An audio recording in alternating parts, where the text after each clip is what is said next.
Assalamualaikum warahmatullahi wabarakatuh. Shalom, Om Swastiastu, Namo Buddhaya, salam kebajikan.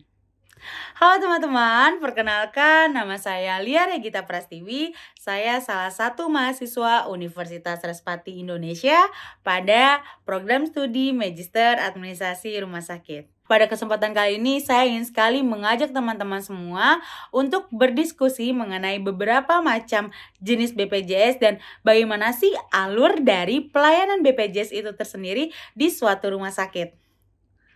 Badan Penyelenggara Jaminan Sosial atau yang biasa kita sebut dengan BPJS merupakan lembaga yang berperan penting untuk menyediakan akses pelayanan kesehatan bagi warga atau masyarakat di Indonesia.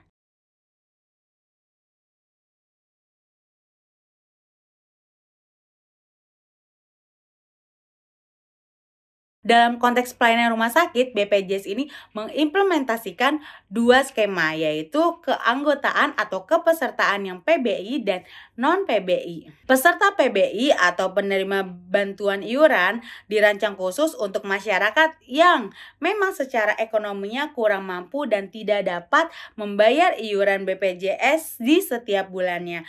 Nah, langkah ini bertujuan untuk meningkatkan aksesibilitas masyarakat yang kurang mampu terhadap pelayanan kesehatan yang berkualitas dan terjamin. Pada kepesertaan BPJS yang PBI terdapat dua jenis, yaitu PBI APBD dan PBI APBN. Apa sih bedanya? Bedanya itu hanya pada dalam biaya tanggungannya. Jika pada PBI APBD itu dibayarkan oleh pemerintah daerah dan sedangkan pada PBI APBN dibayarkan oleh pemerintahan pusat.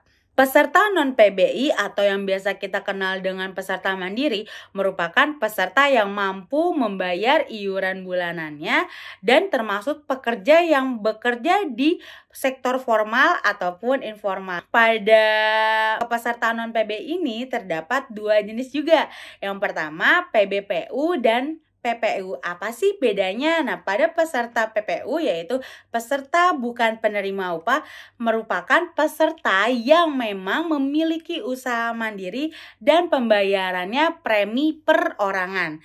Dan sedangkan PPU, peserta penerima upah merupakan peserta yang bekerja di non formal atau informal seperti PNS, TNI Polri, pegawai swasta yang memang iurannya dibayarkan oleh tempat peserta itu bekerja. Bagaimana sih tahapan atau alur dari penggunaan BPJS itu sendiri di suatu rumah sakit? Pada kondisi pertama, pasien diharapkan datang ke vaskes pertama di mana memang sesuai pada kartu BPJS-nya pada saat pendaftaran. Pada saat pendaftaran BPJS pasti ditanyakan mengenai vaskes pertama akan di mana, apakah akan puskesmas atau di klinik atau di dokter praktik yang memang sudah bekerja sama dengan BPJS. Setelah pendaftaran di vaskes pertama, pasien diperiksa oleh dokter. Apabila dokter perlu pemeriksaan lanjut, maka pasien akan dirujuk ke vaskes rujukan tingkat lanjut yaitu rumah sakit. Di rumah sakit, pasien juga harus melakukan kembali pendaftaran ulang dengan menunjukkan kartu BPJS Kesehatan dan surat rujukan dari vaskes pertama.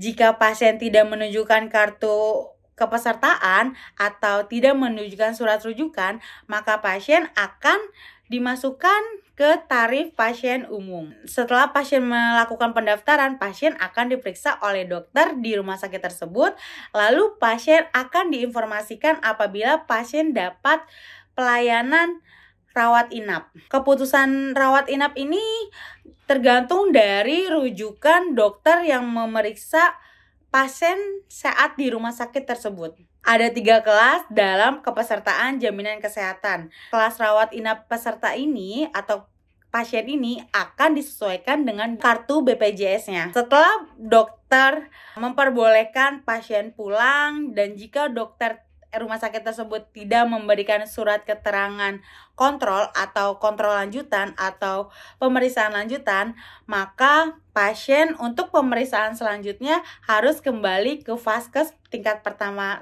lagi. Pada kondisi kedua atau pada kondisi pasien urgent, pasien bisa langsung ke IGD di rumah sakit dan pasien atau pendamping pasien itu harus menunjukkan kartu BPJS. Jika tidak menunjukkan kepesertaan BPJS, biasanya pasien akan dimasukkan ke tarif pasien umum. Nah, kesimpulan dari diskusi ini, kita dapat mengetahui bahwa ternyata penting juga ya menjadi anggota BPJS Kesehatan.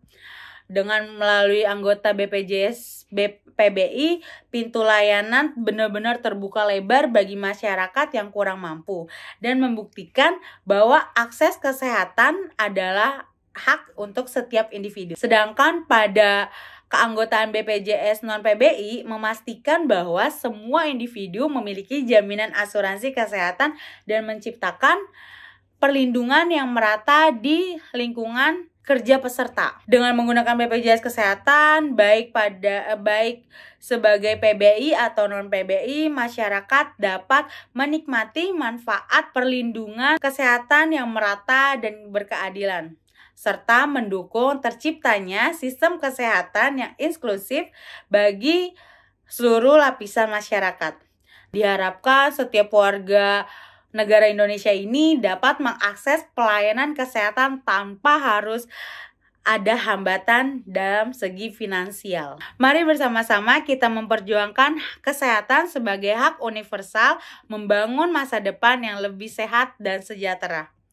Saya ucapkan sangat-sangat berterima kasih untuk kita semua dalam partisipasi kita dalam menjaga kesehatan diri kita masing-masing secara bersama-sama. Burung beo, burung cendrawasih bisa ditemui di Pulau Papua. Cukup sekian dan terima kasih. Semoga bermanfaat untuk kita semua. Saya Regita, salam sehat selalu untuk kita semua. Terima kasih.